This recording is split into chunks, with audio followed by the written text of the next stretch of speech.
And now we present to you Thac0 with Advantage. Welcome to Thac0 with Advantage. We're two friends that have been playing D&D a long time. While we both love lots of other RPGs, D&D still isn't on its last breath. Hi, I'm Ange, and my very first character death happened on the day I started playing. A borrowed halfling character that didn't succeed in hiding among the bodies of the other adventurers. Thankfully, Ange, the player, has been doing just fine and continues to play RPGs and talk about them online and will for as long as she draws breath.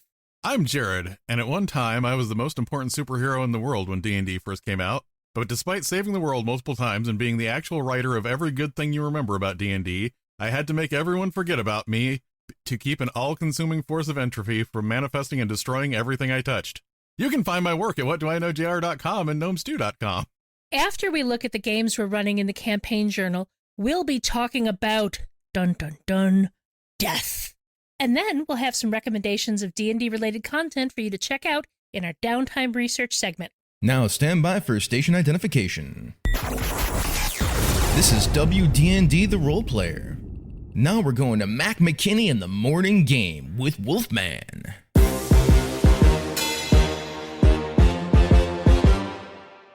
In OD&D, if you hit 0 hit points, you were dead. But people developed an affection for words on a character sheet. I mean, come on, Mac. People love fictional characters, especially their own.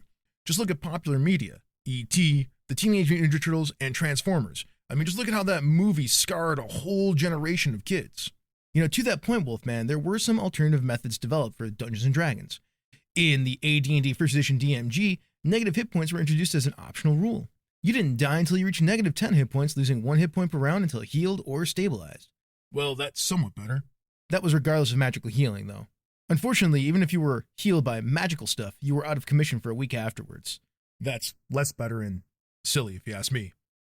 Now, AD&D 2nd Edition changed this recovery time to 24 hours, but you also lost all of your prepared spells. That's still not great, Mac. Then we got 3rd Edition, which introduced the disable state if you landed exactly on 0 hit points. You could lie there and do nothing, or start bleeding out after taking an action. Not what I would call very heroic. True, but if you want to see the precursor to D&D 5th Edition's death saves, you need to look at the D&D Rules Cyclopedia, which is the collected BECMI era rules. They introduced the idea that if you drop to 0 hit points, you can make a save versus death. Okay, we're getting somewhere much earlier than I thought. Now, if you made the save, you had 10 minutes of additional life as long as you didn't take any more damage. But if you failed, the next thing your character would hear is dialogue in all caps. Don't think of it as dying, just think of it as leaving early to avoid the rush. Mac, that is some glass half full philosophy there. Let me just finish up this campaign journal. So, gaming is really feast or famine sometime. Since we last recorded, I got to play in both of Jared's games. I played in the City of Cowls game. I ran the Session 0 of my Victoriana Dreadful Inquiries campaign, and I ran the Old Margrave game. I also ran Embers Ignited, the Savage World Supers game I'm running, but we're not going to talk about that here because that's not even remotely related to D&D or D&D-like things. It was very nice getting back into City of Cowls. We are likely to wrap up the campaign by the end of January, if not earlier. In this session, we left behind the Dragonborn clans in the desert and headed oversea to find and cleanse a grove that the nature goddess tasked Kai, our blind ranger, to see to. He's not blind anymore. She fixed it when she sent us on this journey, but that was kind of one of his defining features, is that he was blind. Now, the GM planned for an overseas journey and made specifically sure that Alaric's player was available. Alaric is our Storm Domain Cleric of Cord and essentially a Viking. A sea journey is going to be his bread and butter. But as we were getting ready to start, Maudrin's player excitedly announced he had a way he could completely circumvent the sea journey. I decided in that moment to be the bad guy. Look, our GM prepped for an overseas journey. The time to bring up your quick travel suggestion would have been at the end of last session so he could appropriately prep. We're getting on this boat, and we're going for a ride. Our GM didn't want to say no, but I also know this would have completely screwed over all the work he did for that session. It really is a balancing act between the GM respecting the agency of the players and the players respecting the work of the GM. Anyway, we ended up having a really cool fight on the blood-colored seat, worldwide demonic invasion and all. And we ended up fighting ghouls that swam up from the depths. After beating back the first wave, they brought their daddy back. He was He Who Swims with Corpses, a terrifying aberration that was modeled on a 5e version of the Cthulhu mythos Lord of the Deep Ones. I should have asked the GM for where he got it, because it was a book specifically designed to play Cthulhu mythos in 5e, but I didn't write it down. It was a very tough fight. My character Dove nearly got herself killed as she was flying out over the water to stay out of the reach of the ghouls. But He Who Swims with Corpses could both fly and had massive reach with those tentacles. This was the closest I've come to having Dove drop since the time the succubus that stole her boyfriend nearly took her out probably 8 levels ago. It was a very long time ago. We did get to the shore of the befouled forest and made it to the valley where we think the grove is. We should be playing this weekend, so I'm pretty excited. My Victoriana Dreadful Inquiry Session 0 went well. I ended up making a worksheet for the players to go through as we walk through character creation step by step. Victoriana has some neat aspects of how your characters are put together, and I wanted to kind of keep us all on the same path. Now, Victoriana 5e leans into the era and the steampunk aesthetic, but it keeps the focus away from real-world racism, misogyny, and homophobia, and instead focuses on just the classism. Because that's not like a big problem or anything. I mean, the game is like, revolution is boiling, so, there is a lot of stuff still going on without having to touch on those other topics, because while they are historically accurate for Victorian England, it's not fun to play in a world with those. We already deal with enough of that in our own lives. Let's just set that stuff aside and focus on the classism. Now, the characters, as part of character creation, have to determine which class they're from. In the game, they call the lower classes the proletariat, the middle class the bourgeoisie, and the nobility the nobility. The group is shaping up to be a proletariat called Dodger, basically a dwarf rogue, a bourgeoisie Gruagach raconteur, basically a half-giant bard sort of bourgeoisie Murloc gadgeteer, basically a orc bat-like person gadgeteer. And finally, the last two are a noble puck thaumaturge and a noble Eldarin animist. Basically, the puck is kind of like an animal-like person, and a thaumaturge is a mage, and an Eldarin is basically an elf, and an animist is kind of akin to a druid, sort of, kind of. Yeah, more like folk magic kind of stuff. Yeah, more folk magic. It's actually going to be an interesting aspect of the character that this nobleman is an animist, because that type of magic is considered beneath the nobility. It's the common people's magic. Now, the last two were not finished during Session 0, so I'm still missing some details from them. Leave it to the nobles to take their own sweet time. Finally, I ran a session of my Old Margrave campaign. It had taken a few detours along the way, but they finally made it to the village of Incot, where the main adventure I was running starts. I tweaked this adventure significantly for a few different reasons. While it is a very interesting story, there were some aspects of the potential fights that I really didn't like. And as it was, the way the final encounter of the adventure was set up on Shard, it was completely broken.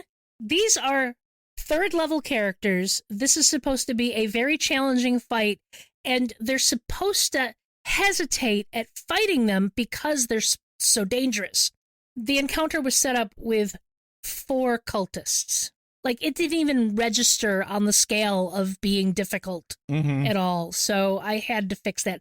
I think something happened in translation, like the big bad in the book wasn't statted out in the new Margrave book, and I don't think anyone who set this up thought to do it because he obviously had stats from the previous edition. So that's what I ended up using. It's a weird adventure anyway, because I ran that in the 2014 version of it, and it's weird. It is weird. I liked it. It's basically a mystery. What happened to the villagers? Where did the children go? Who did this to them? What is going on? So they all arrive in Incot to find all of the adult residents dead, mostly in their own beds as if they died sleeping, and the children are very obviously gone. Now, usually adventures out of the Old Margrave have taken about 2 sessions to complete, but I was pleasantly surprised that they were able to make it through this one as a one-shot in one whole session, and I didn't feel like I was rushing them. Now, the final encounter could have gone several different ways. It is interesting, and it puts all of the NPCs in this new village at risk, and it's kind of meant to turn into a standoff. You can avoid combat by negotiating with the group that's here causing the problem, but the leader was kind of also a demonstrably awful person. In the end, it turned into a combat for my players very quickly because one of the children from Incot that you rescue along the way knows that this man is the cause of her parents dying. And so, left to her own devices, she will confront him unless the PCs stop her. Malvern, the rogue, tried to calm her down before the bad guys noticed them approaching, but he rolled a 1 on his persuasion check. No big deal. He'll just use luck to reroll, at which point he got another 1. The fight started because they could not stop an 11-year-old girl from confronting an evil nobleman and his entourage. It was fated to be. The despicable nobleman was a spellcaster, so he dropped a fireball on as many of the PCs as he could, which nearly took them out. I was worried for a second I might be causing a TPK, total party kill for those not in the know. But after some fussing with luck points, only Nevrim dropped. Nevrim and the 2 familiars. Alas, poor Ovi and Rosh. It was not a good day for our favorite good boy Blink Dog, as this was the 2nd time in this adventure he dropped. Oh, and the fireball set fire to some of the houses in the village they were in. Through the course of the fight, the bad guys did do the bad thing, and one of the villagers died, but they were able to prevent them from doing it to any of the others. In the end, the little girl got the killing blow on the big bad noble guy, which seemed like poetic justice. Normally, I wouldn't want an NPC to land the killing blow in a fight, but the players were pretty happy with how this one worked out in the narrative. Unfortunately, we don't get to play the Old Margrave again until the beginning of November. A whole month out, as always. Scheduling is the bane of D&D everywhere. It's funny. I told you this when we were first talking about this, but I cannot help but think the little girl killing the main villain just always reminds me of Alia and Baron Harkonnen in Dune. So yeah, it was, I mean, the little girl was a badass. What's really funny too, just to elaborate on this, because I ran this too, the way that last encounter is set up, it almost assumes the thing you're supposed to do is negotiate with the villains because they could technically kill the villagers by using the ritual thingy that they have set up. So you're not really supposed to fight them and defeat them. Your actual challenge is keeping her from stabbing the guy and ruining the negotiation. And that is not fun. No. And my players were so like, this guy is evil. We don't play this game to feel like we can't stop evil. Yeah. There was a whole section after the village where they're supposed to go hunting for this brute that he was searching for, and there's another group out there that they came in conflict with that caused them to do the thing they did to the people of Incot. And just like, it's all very interesting, but like, I personally didn't like the idea of letting this guy and his people get away with what they were doing. I figured my players would end up fighting them anyway, but the fact that they couldn't stop an 11-year-old from basically charging up and confronting the guy was perfect. Following the ebb and flow of my gaming, I've run 3 different D&D or D&D related games since the last time we recorded as well. Feast or famine. Exactly. I ran my 2014 D&D game, I ran my face-to-face Curse of Strahd game, and the Midgard Thursday night game, as well as, the whole Tales of the Valiant thing that we're doing monthly So working backwards, because, the Curse of Strahd one is kind of the headline stealer in all of these. We did our Tales of the Valiant game, and we're playing through the Thrones and Bones setting adventures. And we just finished up playing Troll of the Town. And it's interesting because it touched on a lot of the points that Ange and I were talking about in investigation and mystery adventures. And I think it actually did a pretty good job of presenting things the way it did. For example, when you are following a trail and you're making your survival checks to find the next part of the trail, you don't fail to find the next part of the trail. There is a chart that you roll on for complications. You're never going to lose that trail, but you might avoid some extra complications if you are a little bit better at tracking. So I liked how they did that. Never lock the adventure behind a potentially failed skill roll. Exactly. The other part of this that was funny, of course, is that the party finds this group of exiled political dissidents and snuck up on them using Pass Without Trace. It was like Jason or Michael Myers just like showing up and murdering this entire encampment of people. It's so much fun. We had King in our road hiding in shadows and coming out from nowhere, stab somebody and then running back to hide in the shadows. Don't sleep on Pass Without Trace. My God, is that a good spell? What I liked was, I've heard a lot of people point out that, you can't just give people a +10 bonus and act like they're invisible. But the map that they had for this camp had a lot of cover. So, it was really easy for people to go from one place to another and set up their next murder. Yep. Just righteous attack. So we're heading towards our end game in the Midgard campaign. It's not really a big mystery what that end game is going to be, but the steps to get there are, still kind of taking shape. So Kazina, our tiefling rogue, and her grandfather, who is a devil that works for Mammon, are kind of finally having a confrontation that's been building for most of the campaign. A lot of what happened is there's a go-between, Rakshasa, who has been double dealing with Mammon's servant, her grandfather, and also another archdevil, which is the archdevil that actually was the progenitor of her line. The Rakshasa is just loving this idea that he can be absolutely within the law and following every contract and also still screwing people over. They have this set up to where Kazina is going to finally summon her grandfather, who's been banished from Midgard, but she's going to summon him into a summoning circle that, if they kill him within the summoning circle, is going to send his soul straight to this other archdevil. So we spent most of that session setting up that situation, and we are going to start right from there when the next session picks up.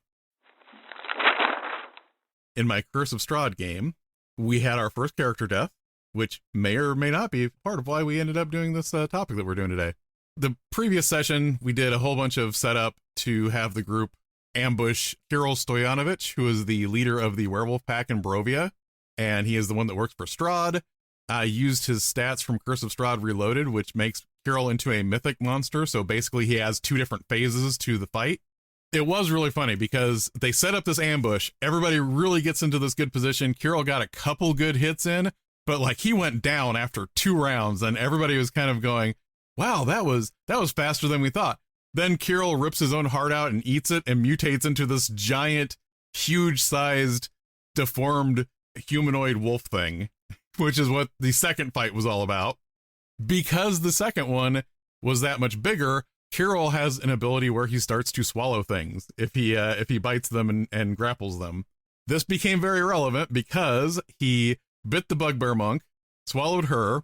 They did enough damage to get him to cough up the bugbear monk, but the Nixie, who is our changeling blood hunter, was very concerned about the bugbear. She was not going to let her die. So she runs up and is in the front line versus Kirill this entire time. She keeps stabbing him and getting in his face and keeping him from attacking anyone else, which means Kirill then bites her, grapples her, has him in her jaws. By the time we figured out the sequence of events of him biting and then grappling and then swallowing and then her getting digested, bam, bam, bam, she got death save after death save, automatic death save. She was already low in hit points when this started, but she still charged in there. Not going to let the bugbear die. And this is when the realization struck me that first, the cleric has a scroll of Revivify. they're going to have their first death, but it's not really like a real death because as long as they get to her within a minute, they're going to bring her back. Then it struck me, no, she became undead. So she's not coming back from that revivify. She's just gone now. She had some sort of deal, didn't she? Yes. Basically, she had used her connection with Azalin when she made her Warlock Pact to start building a soul object where she could capture souls and use them to power her. So it basically made her undead. That turned her into an undead creature and not coming back with a resurrection or raised dead. And lest anyone thinks I played an aha on one of my characters, I actually sent this out a few months ago when they first made their deals, and I had it highlighted in there. And I was like, make sure you want to do this because this is one of the conditions of it. And the people that took the deals were like, oh yeah, I definitely want to do that. So this was a thing that I had set up. And then as soon as I realized I did it, I felt bad because I am a cream puff GM. And I realized like, I did all of this very front facing. Everyone knew what was going on. And I still felt bad about this leading to this character being dead. The cleric swooped in, got the final killing blow with spiritual weapon. Everybody was really banged up. And honestly, Kirill was doing a ton of damage. And I was trying so hard to have Kirill attack the NPCs that were with them. One of which is Esmeralda, who is the monster hunter that trained under Van Richten. And Esmeralda's dead too after this fight. And I still, even with taking out another NPC, Nixie was just in his face too much to where he could not, I could not narratively justify him attacking someone else other than Nixie because she was right there in his face. The only thing she said was, she was like, no, this is great. I'm prepared for this. I knew what I was doing when I ran up there. But can I have a final farewell to everybody? So we took our break. We came back. She gives us a speech where Nixie's spirit is still lingering over her body, tells everyone that she's never really had a family before, that this is the family that she found. And if she has to die, she wanted it to be when she could help somebody in her family so that they could live. We were all a mess after she did this. We basically wrap things up. The werewolf pack no longer works for Strahd now because it has a different leader. They got a bunch of the prisoners that were being held by the werewolf pack free that they're going to escort back home. So there was a lot of good that came out of this, but it was also this major sacrifice. And next session, we're going to introduce the next character for that player. The joke for this whole thing has been the first person that dies has to play a bard. She has been literally planning this bard since they made that joke. And she did a neat thing where she decided like she wanted to justify her understanding a lot of the things that everybody else has learned. So her character is going to be a character that has been trapped in Barovia for 100 years because her party came in here 100 years ago and tried to kill Strahd just like they are now and failed. And she's the only one that survived. That's awesome. It's a really neat setup, and it's a good excuse for her to know a bunch of the things that everybody already, found out in this campaign. So I am really looking forward to it. Welcome to the Dungeon Master's Workshop. Esteemed listeners of Thac0 with Advantage, we are gathered here today to commemorate those player characters that have passed on. From blank character sheets we were born, and to blank character sheets we shall return. But let us gather to reflect on the meaning of death. What does it mean to die, and what can we learn about the mark we make on those we leave behind? Please bow your heads as we begin the Dungeon Master's Workshop. Character death is a surprisingly hot-button topic. I've heard discussions where it's said that if characters can't die, the game doesn't have any meaning. Then I've also heard discussions where people say character death is the least exciting stakes that you can have in a game. So which is it? It's both. Character death ends up being a hot-button topic for a wide variety of reasons. People get attached to their characters. It can be an emotionally charged scene or moment to lose a character, and not everyone handles it well. Honestly, I've heard stories of people who had literal meltdowns at the table when a character died. I thankfully have never seen it in person, but I have heard stories of people who literally flipped the table or went into a catatonic state as they were dealing. It's an emotionally charged topic that not everyone has the emotional maturity to deal with. And sometimes the dice can be capricious and your epic story ends stupidly. So character death is one of those things that just, And there's also been a lot of talk about 5e being too easy. It is very hard to permanently hurt the characters. And this is true. It's a game that gives the characters a lot of room to be heroic and come back for more. But that means it doesn't feel as deadly as previous versions of the game. I have also played in games many, many years ago where death happened constantly, and it felt cheap and dumb. I've had so many characters die in early D&D because that's how the dice rolled, and it wasn't very fun. There was still something about the hobby that kept me interested, but the moment I was introduced to games that weren't D&D, I fled. I did not play D&D for years. You know, it was still ever present because it's D&D. It is the elephant in the room as far as role-playing games go, but I did not play D&D much at all between like 1989 and 2003, just because it was like I hated it. Its characters felt all the same. I didn't like the way the mechanics worked, and why bother making a character? It's just going to die when the GM grabs the wrong level module. It will die at the entrance to the dungeon because there's a rust monster that's going to kill us. Sure, it sucked to have a D&D character die, but in those early days, it was always something stupid, and it didn't feel like it fit the narrative at all. Basically, when it comes down to it, how prevalent character death is depends on the style of D&D-esque game you are running. Yeah, I think that's one of those things that when D&D very, very, very first started, a lot of the tone of the game is, this is your avatar to play this game where you decide on tactics and figure out puzzles. And if your avatar dies, it may suck, but you make a new one, and now you're back in there. You're not invested in this avatar. It's your excuse to say how you would solve this, complex puzzle, or where you're supposed to stand in order to, make your attacks and things like that. And it's just your proxy. You got a new proxy because it's dead. And it doesn't take long once you start naming someone and imagining what they look like and all of these things to start adding things to them in your head. And it's not just your proxy anymore. You are literally playing a character.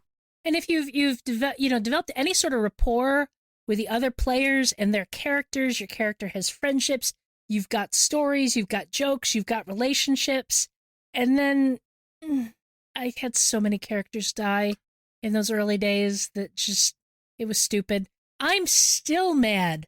Nearly 40 years later, I am still mad at Beja Taveler dying in a pit because we all fell in and the GM goes, oh, well, that's it. The adventure says you can't get out unless somebody's out of it to pull you out. Died by box text. The box text killed us. Might as well have been Rock's Fall, you all die. Yeah. I think it's really interesting because there was a rapid evolution from why do we need adventures to adventures are just this sequence of puzzles and encounters that have to sound kind of interesting and engaging, but don't really need a good story other than just base level engagement with the puzzles and the combat to, and I know there are people that will say this as the horrible, terrible evolution of the gaming that ruined everything. But honestly, Dragonlance was a huge turning point because that is a sequence of adventures where you are playing characters you are supposed to care about in a world you're supposed to care about, trying to bring about change in the world. You aren't just going to Thac0 to find treasure and, oh, well, the Kender died. I say that it ultimately depends on the style of D&D game you're playing. That was even true back in the 80s because there were people playing D&D in different ways. I was part of a group of dumb teenagers. Let's face it, all teenagers are dumb. No offense, teenagers. So we were doing stupid things and dying capriciously because that's the way the dice rolled. And that was the GM's understanding of how the game was supposed to be played. As I matured and started wanting more story out of the game, I gravitated towards different games where death was not as prevalent. I played a lot more champions and superhero games and, played some vampire and, so on and so forth. Death was still a major part of games, all games back in that day, but I think in other games it wasn't as, the games I played, it wasn't necessarily as arbitrary. Yeah, like, I mean, just as an example, my other game that I played as much as I played D&D for a while, you could technically die in Marvel Superheroes. It took a lot before you did, but it was theoretically possible. You know, it was not a thing that random dice rolls would usually do. It was like the DM getting really mad and saying that Dr. Doom just shot you in the head repeatedly after you already dropped. And the other thing was, we'll talk about some of these things later on, but I was researching other games and optional rules surrounding death. And I think it's funny that in 3.5 and Pathfinder, when I'm looking up all these optional rules, there are no optional rules to make it easier for people to survive. They were all about, what if your people really want this to be more challenging and they could accidentally trip and walk into a wall and die? Here are some rules for that. Some of this argument can be like boiled down to, you know, there are the people who like Dark Souls games and there are the people who like story RPGs. It's interesting, though, because when we get to some of these, you know, some of the things we're talking about later, Dark Souls plays into this, and it's actually not necessarily on the side of always making things more lethal, because dying doesn't end the game there. Can we run a D&D game and make it feel like D&D and not have the possibility of character death at all? Yes, because what is D&D? It's adventure and exploration. Death is just one consequence that can happen based on character actions. There's all sorts of things that can happen that are still very fundamentally D&D. It should be dangerous. It should be challenging. And some people assume that means the characters must have a chance to die. If the characters don't have a chance to die, well, the players are just going to faff around and they don't care. I'm sorry, if you're playing with people like that, why are you playing with people like that? If somebody's going to just faff around and do stupid stuff because they know their character can't die, they're probably not somebody you want to game with long term. They can go find their own game, but there are consequences that can be put in place of character death.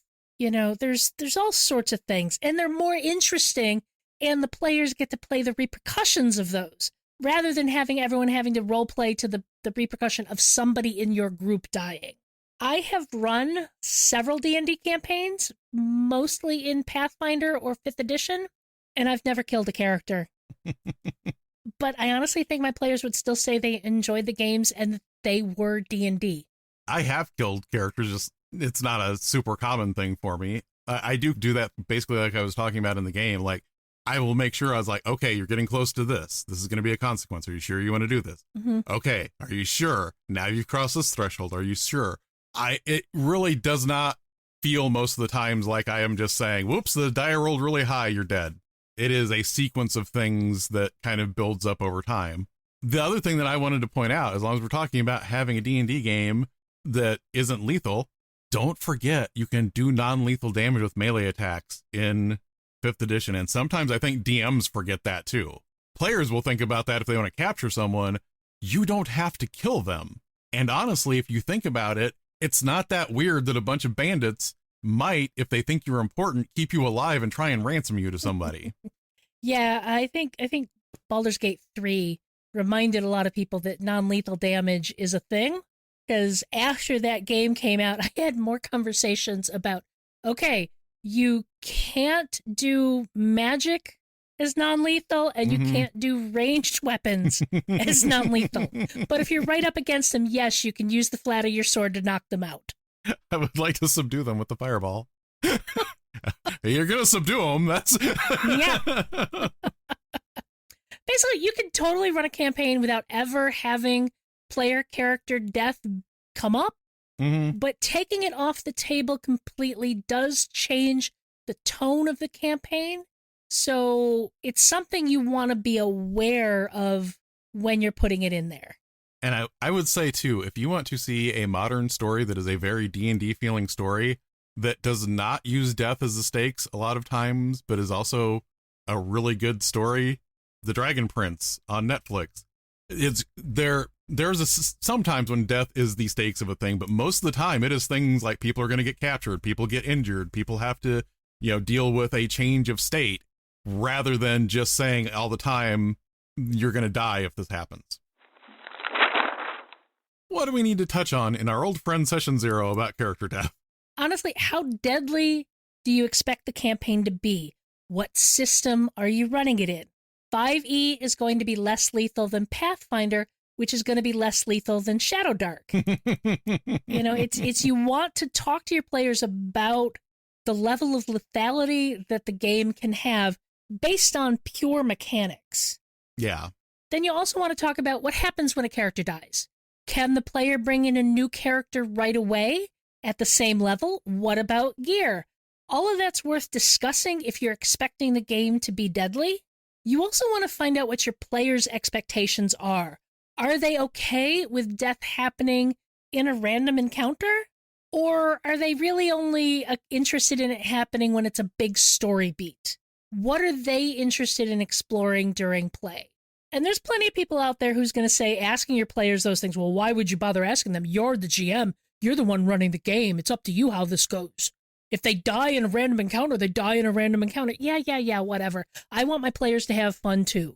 So if I think I'm going to be running a game that is more lethal than what I normally run, I'm probably going to talk about this. What are your thoughts on here?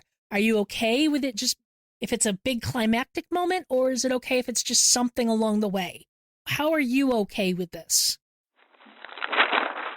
So what tools do we have available if we want to play with the concept of defeat in our D&D games, but not death?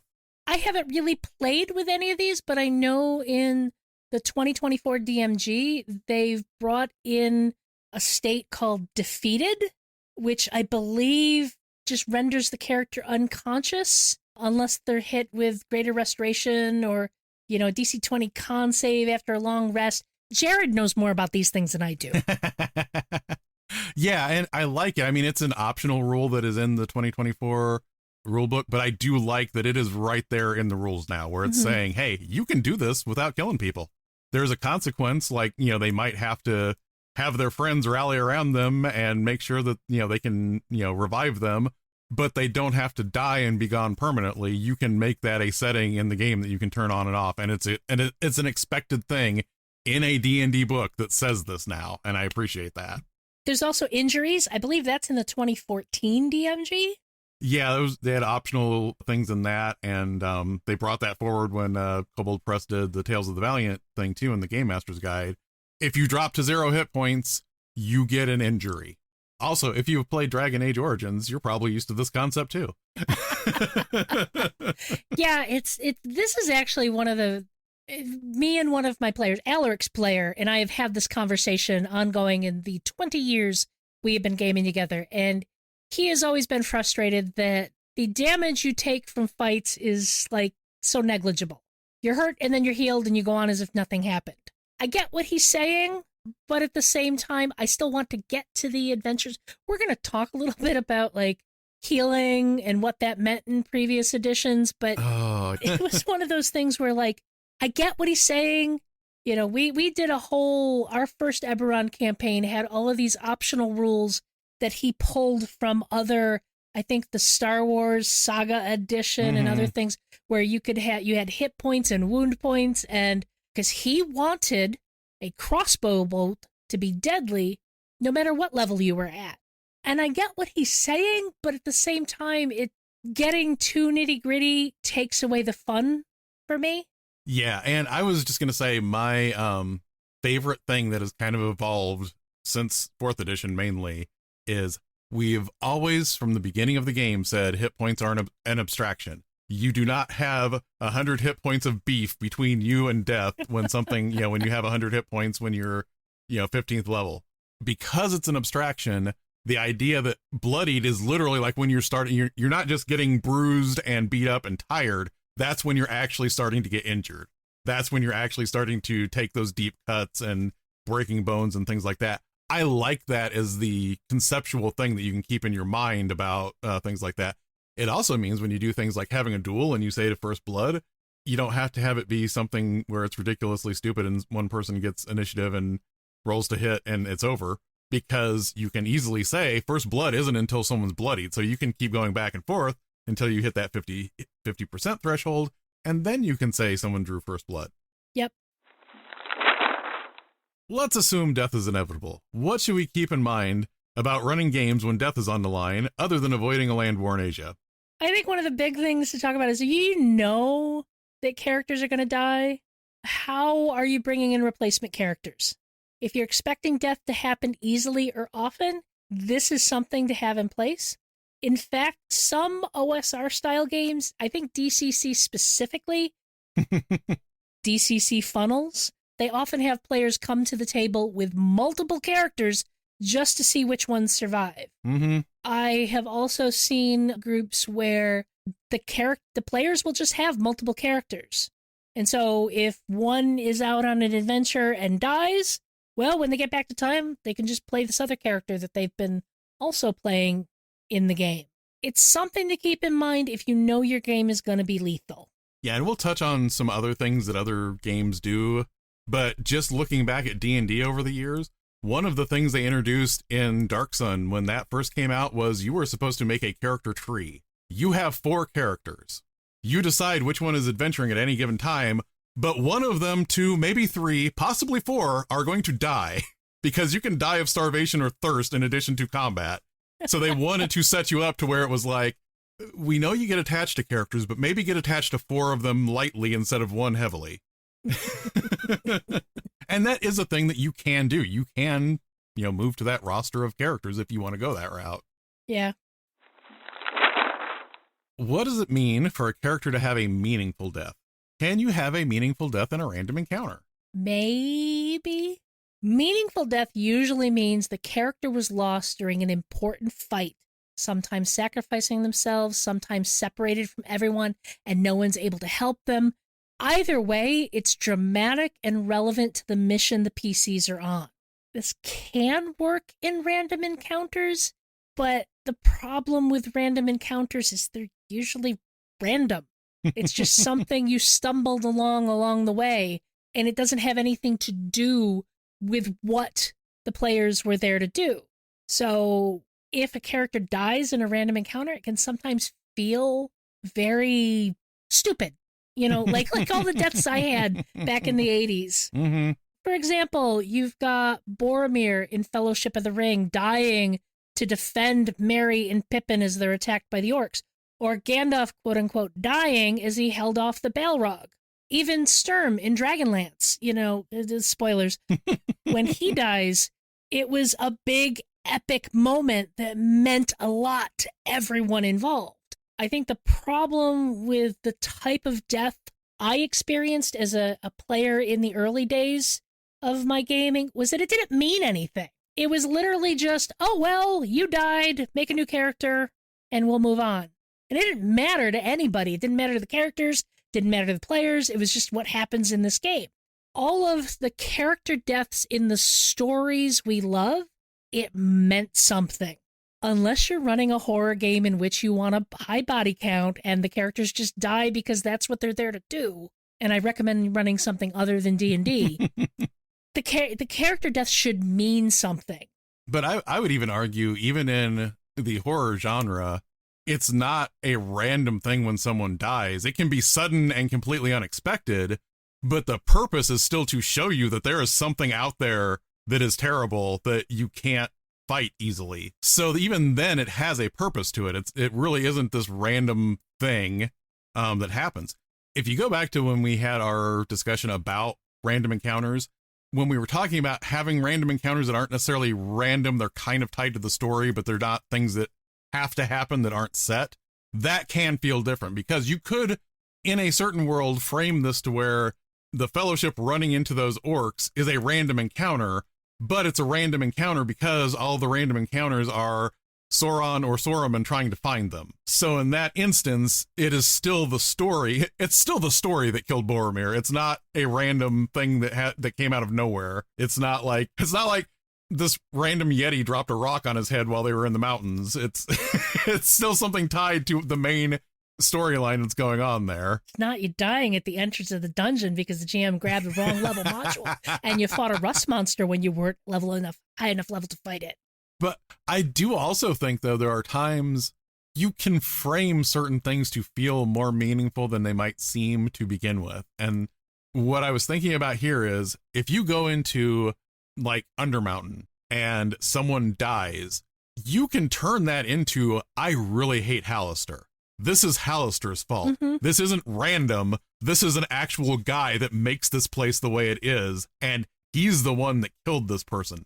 It's not just a random occurrence. It was somebody trying to kill my friend. And then it does kind of reframe it as not just a random thing, but this is this jerk that lives in this dungeon that likes to kill people. Yeah. And it is, you mentioned, killed my friend. This group of PCs, they have a relationship together. Mm-hmm. That character death should affect the other characters. If it does happen in a random encounter and the player's okay with it going down that way, this is something that should still matter to the PCs. How does this affect them? What does it do to the mission they're on?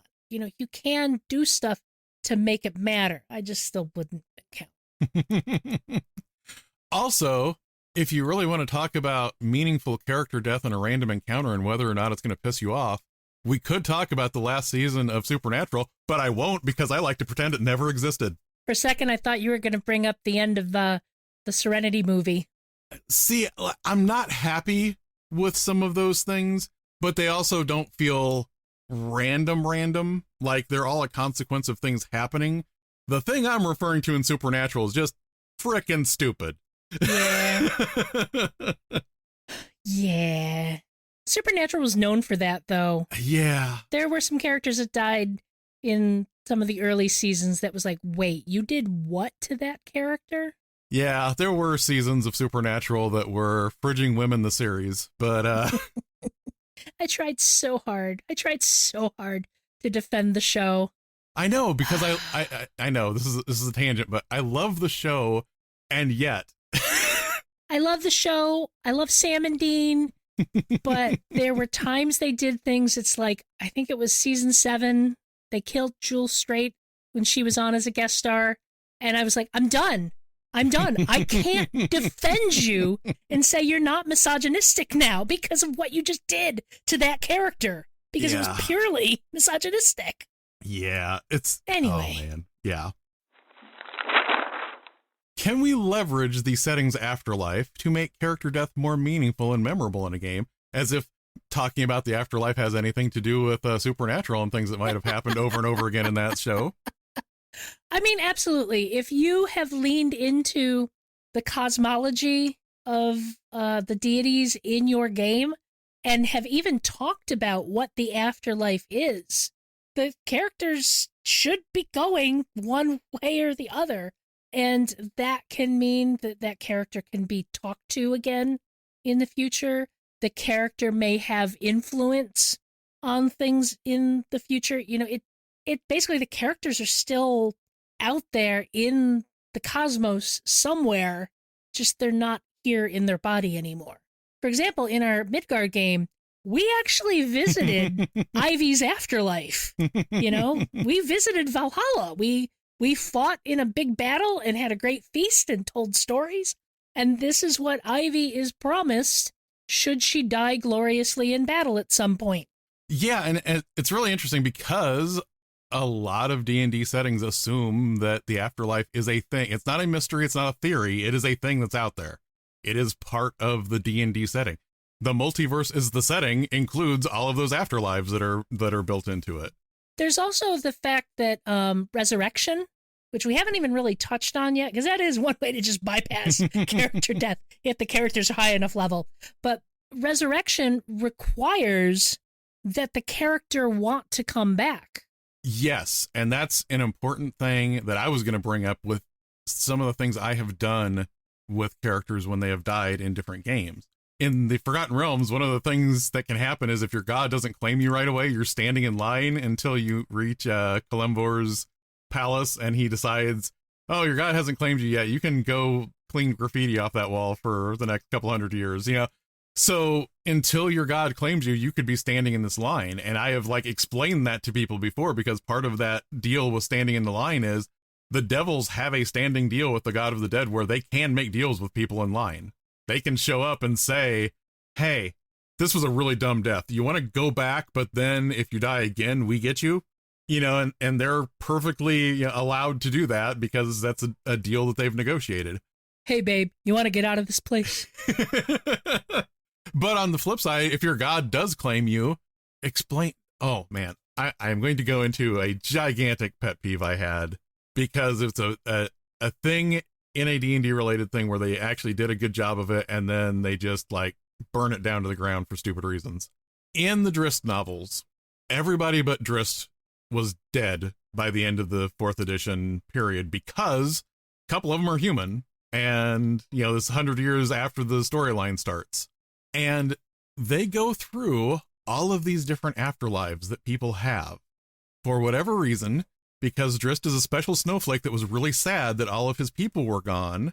Bree appealed to the goddess that Drist doesn't acknowledge actually exists, but may just be a concept. And this concept somehow grabbed all these people from their afterlives and were going to make them alive again so they could keep poor, lonely Drist happy again. Poor sad Drist. There is a part in there where they go into Wolfgar's afterlife, how he died this as an elder statesman of the Elk clan, and he had this huge family, and this was like his ideal. He is in the afterlife with his ancestors. This is, you know, he died happy. He has this family. He's there, and he refuses to come back. And then by the end of the book, off screen, he decides, I got to go back and take care of my buddy that's all alone because I miss everybody. Because Wizards of the Coast wanted to just keep telling the exact same frickin' story over and over again. I am not bitter about this at all. Anyway, but up until that point where Wolfgar does his weird off-screen decision, they did a really good job of showing, like, why would he come back? He's done. He's been through all of this. This is what he was working for. Yeah. And I like at least presenting that to the players as, I'm not telling you don't have your character come back, but I do want to at least role play. What are you thinking here? Because if this is the thing that your character believes is waiting for them, why would you go back? And does that give you more purpose when you go back, when you realize that you intentionally turned your back on this thing? Yep. The other thing about afterlives that I think is funny is you can, if you do happen to have one of those total party kills, you can just set up a thing like the game Hades where you're all in the afterlife and you're trying to fight your way back out of the afterlife to be alive again. I kind of like that as a concept when you do a TPK. Definitely changes the direction of the campaign, but there you go. Oh, yeah. And if you're dead trying to escape the afterlife and you die again, that's not ending the campaign because you're still here. Which is, if you've never played Hades, it's great. I sucked at it. It's a learning curve, but it is very rewarding to do things over and over again and start getting the story changing a little bit as people are saying, wow, again, you're back again, huh? Or you got that much further. Nice work. But I mean, that is a campaign model that you can adopt. I did, before we got off of this, want to touch on some things that happened with Nixie's character, because this evolved from the players talking and it was amazing. In Curse of Strahd, it is very clear that souls do not leave Barovia. If you die, you are just hanging out there as a ghost because you don't get to leave. There is a section in there where you get to see like all of the souls of all the adventurers that have tried to kill Strahd rising up out of the graveyard every night and marching on the castle completely in a futile gesture because they can never kill Strahd. They've already failed. This is just like this eternal torment that they're going through. And the players were talking about this and saying, Nixie's going to be doing that now.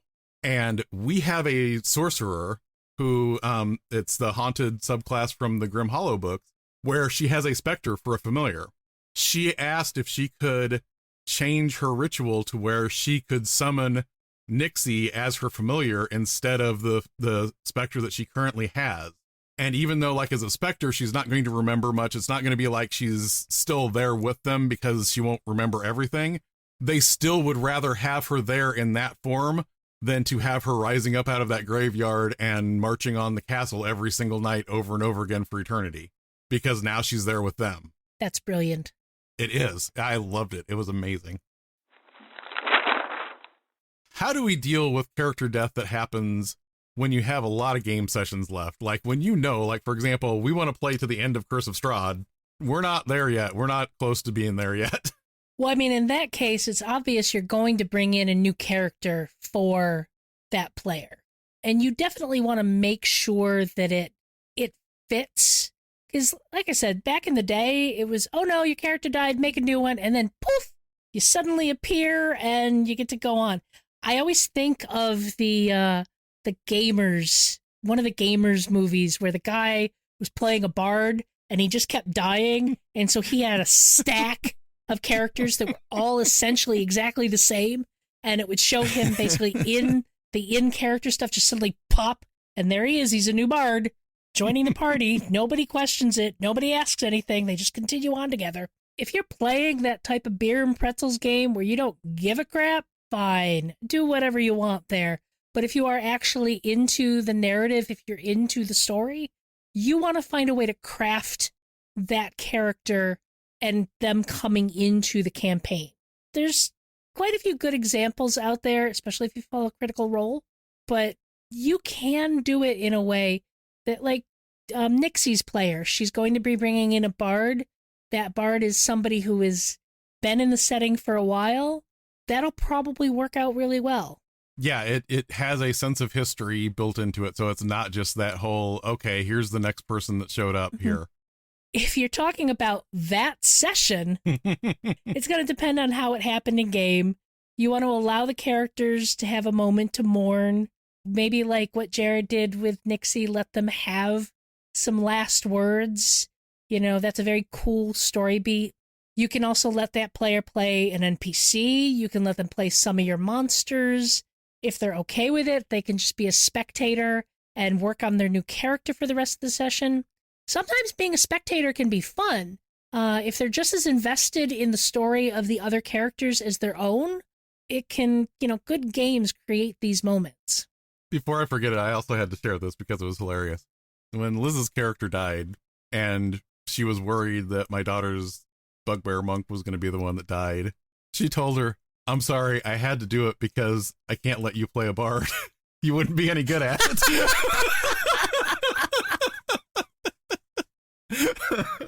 Oh, wow. We touched on this a little bit, but, if you have character death in the game, what do we need to keep in mind when a player introduces a new character? You want to try and make it work in the narrative. It's just have that character have a reason for being where the player characters are and a reason they can join the group and the players want them to join the group. It can be as simple as that character knows somebody in the group, that they already have an established relationship. And so you're on the road after you've lost your friend and there's Bob, what are you doing here? And you can basically fold it in. I have always hated the, just that new character's there. Hey, what are you doing today? You want to go on an adventure with us? It really breaks the verisimilitude of the game for me. I want there to be more reason. We as players will go along with whatever. Yes, that is that guy's character. We have to find a way for that character to travel with our characters. Okay, we're not going to ask too many questions. We're just going to roll with this. Make it more interesting. We didn't have a character death in the Marodi campaign, but we had a player who really wanted to change his character. So we had Mazrim, the Grave Cleric Dwarf. He really wasn't vibing with the character anymore, and his storyline had completed. So, working with Jared, he came up with a new character, at which point we got Karatatup, the Ratatosk Bard, who he is having so much more fun with. Mm-hmm. But it worked out that Mazrim got called to go back to his church that he had helped establish, and then Karatatup arrived with the job to babysit Ivy. All very in story and worked really well. So we had a reason to bring along this strange little furry bard person. You have a destiny according to the god that is part of your bloodline, and here's a guy to help you do it. It is interesting too, because it's a whole other thing, and I'm not even sure where the topic goes from there, but the thing with Mazrim was really interesting because he had a goal and he completed the goal, and once he completed the goal, it was hard for him to still have a reason to adventure. And that happens sometimes. You know, like if you really develop a character, you can end up in that situation where it's like, there's no reason for this person to keep going now.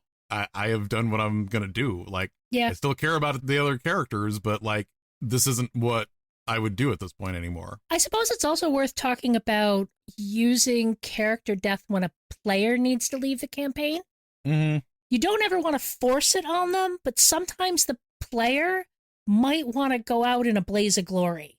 That just reminded me of a Saga system game that I was playing. I had a friend that was leaving. He was playing a Wookiee that accidentally became a Jedi. It's a whole story.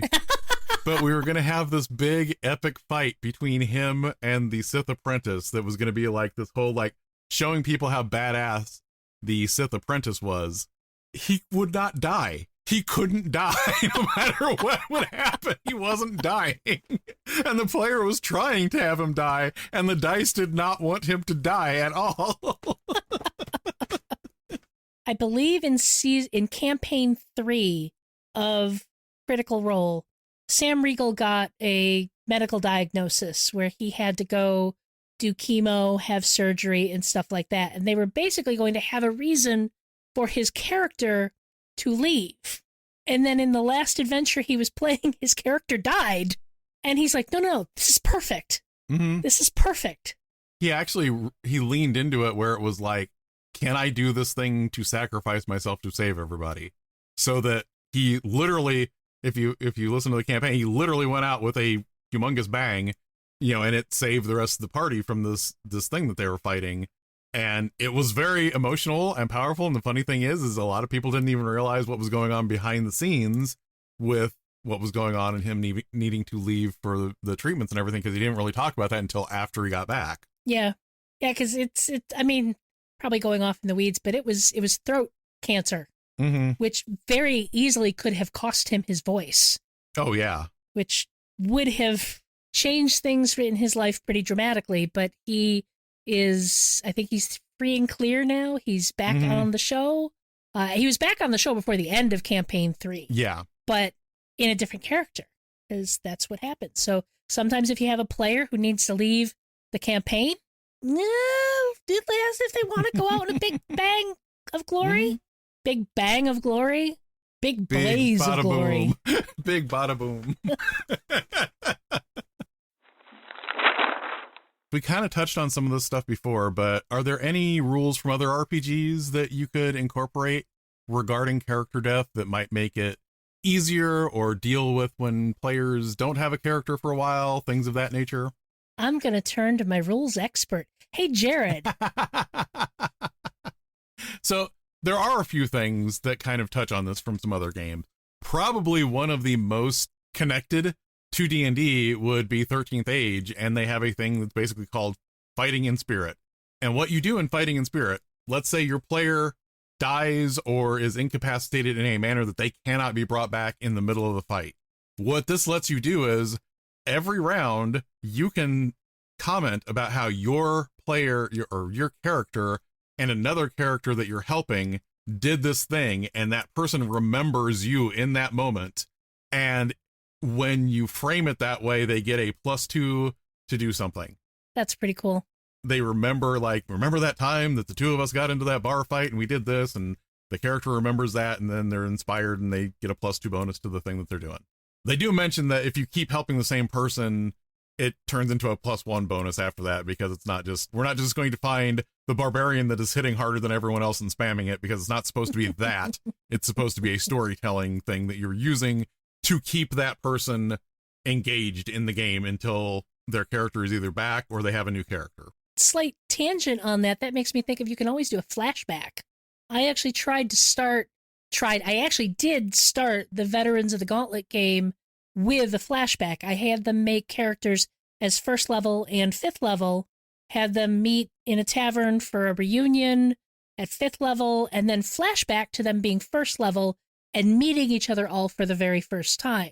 There was supposed to be a player who was making a character for the campaign who was moving out of state, and my plan was to have them be there for that flashback and basically be a member of their company that died between that point and when they were in Sharn for that reunion, but the player couldn't make it, and it ended up just being a nothing burger. But it was a neat idea. Mm-hmm. Another thing that jumped into my mind when we were talking about this is the Fate Horror Toolkit has a section in there talking about if a character dies, you could have them haunt the rest of the party. Not necessarily, like draining the life out of them or making their life a living hell, but you can either make it to where you explicitly have the person communicate with them, or you have them leave things that will implant memories in them.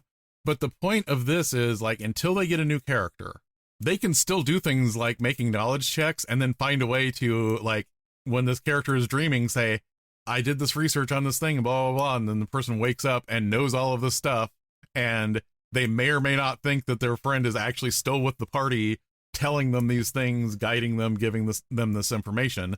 And it really did. It said, like, depending on the type of game you're running, whether or not you want to make it explicit, you just got your ghost friend with you until the new PC shows up.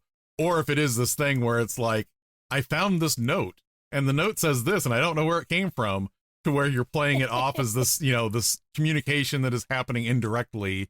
But that is another thing that you can do until somebody gets their next character up and running. The other thing I was going to touch on is there's a whole concept in Glorantha, like from RuneQuest or whatever, game system you're using Glorantha with, because it has had a couple different things. There's a 13th Age version of it too. But we know D&D has things like Revivify, Raise Dead, Resurrection. But if you have either you don't have a character with that class that has any of those, or if people die when they're still in a level that it doesn't work for them, there are like these certain rituals in Glorantha where people like reenact things in the past.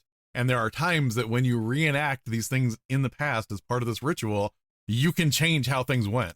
You could go through this ritual and go through this again, and this time you saved your friend. This time, you warned them not to do this or that. And then when the ritual is over and you're done playing through this again, they're back with you. That takes a lot of building it into the setting, but it is such a neat thing. I did want to throw it out there because Glorantha's weird, people. It's weird and it's got so much lore. Like, I never want to hear anybody that's a fan of Glorantha ever tell me that Forgotten Realms has too much lore, because Glorantha has lore on top of lore on top of lore, and some of it canonically is not canon. Like, literally reality changes. But some of it is fascinating. What you describe is way more sexy than chopping off somebody's finger and carrying it around in your bag of holding until you find somebody who can resurrect your friend. Exactly. Before we go into the light, do we have any last words? I would say, just to summarize, be upfront with your players on the lethality of the game you're intending to run. Make sure as best you can that the character death means something, and that you are at least mindful of how attached your players are to their characters, and make it mean something. Yeah, I would say, like, one of the things that really emerged as we were talking about this is take some time to stop and ask the other players what their character thinks of that character that died too. Because, like you said, it is very easy for it to just turn into, oh, well, that's the thing that happened, when these are characters that should have some connection to one another. And if they don't, that might even be a story element. If somebody dies and you aren't connected to them, what does that mean about your characters? So I would just say, don't rush through it. Like in our case, we played through the rest of the combat. I didn't want to stop in the middle of the combat, but right afterwards we took a break and we talked about this a little bit, because you don't want to just steamroller over all of it. Now let's join Edge and Jared for some downtime research, where they do the work so we don't have to. Every episode, we're going to look for something related to D&D that we want to pass along to you, our listeners. It might be products, websites, videos, or podcasts, but it will always be something that we think will enhance your D&D experience. First, though, our Eldritch Invocation. We've got a Patreon, and if you'd like to help us do this show and provide some additional content for you, we'd love it if you decide to join. Recent example of content we've put out on the Patreon include Chris's design notes for the Streets of Avalon RPG, Jared's rules for D&D 5e Defiling Magic, new spells from the alternate spellbook series, NPC ally classes from the Heroes of Havel's Way, Jared's rules for Heroic Inspiration, and Weird in 5e. We also have our own Discord you can join even if you don't support the Patreon, but we would really love it if you'd support the Patreon. You can find it at www.patreon.com/Thac0WA. So what I wanted to bring up for this episode is Critical Role Campaign 4 has finally begun, and Todd Kenrick has an interview with Brennan Lee Mulligan on his YouTube channel if you'd like to hear more about this campaign, or if you just really like listening to Brennan Lee Mulligan going off on a tangent, because that is, when I first said this, it's almost always fun. It's always fun. Like, Brennan on a tangent is always fun. It's always a good time.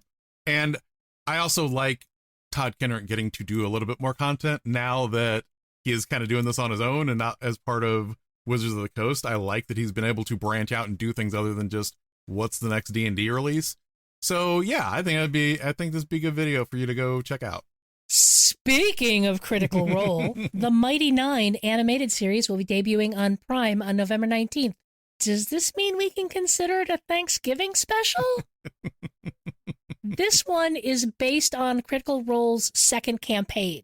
I'm a bit surprised it's releasing before they've wrapped up Vox Machina, but I am certainly not going to complain. I am really looking forward to this one. When they were running the campaign, it caused quite a bit of controversy for a variety of things. Like, there were things that happened that I'm not going to spoil that caused a great deal of controversy, but there was just controversy in general of them retiring the Vox Machina characters and making new characters and starting a new campaign. There were a lot of people who were like, but who are these people? I don't know what's going on. But I think ultimately the characters became quite beloved as the wedding of Jester and Ford event at Radio City Music Hall taking place tonight as we record this. I think that shows that these characters became popular. I am very excited to see how the story plays out in the show. Oh, and it has already been greenlit for a second season. We'll have 2 links to articles about the Mighty Nine. Yeah, and I think what was really interesting about that is that season 2, you really did see them from the start. And when the first campaign of Critical Role started, they had already been playing these characters for a while with each other. They almost start in media res in campaign 1. Yeah, you hit the ground running there in campaign 1. And I think that is part of what caused a little bit more of this getting used to things, because even though they started with some of the characters already knowing each other, they all didn't know each other and they all had to come together. So it was a little bit different of a dynamic starting off there. We are happily part of the Polygamers Podcast Network, helping you run and play your best games. We think you'll enjoy another Polygamers podcast like The Heroes of Havel's Way. It is an epic fantasy story about 2 young heroes, Odie and Aramon. These heroes have the potential to deal with a dire threat from an ancient time that is poised to return to the world. A Titan destroyer, Valhall Morris, the Mountain Strangler, stirs. The fate of the barony of Castican may be in their hands. We play the game to find out. We invite you to join us on the journey. We have used up all of our resources, so I think it's time for a long rest. I hope this adventure was rewarding for you, and we hope you'll go exploring with us when we start our next adventure.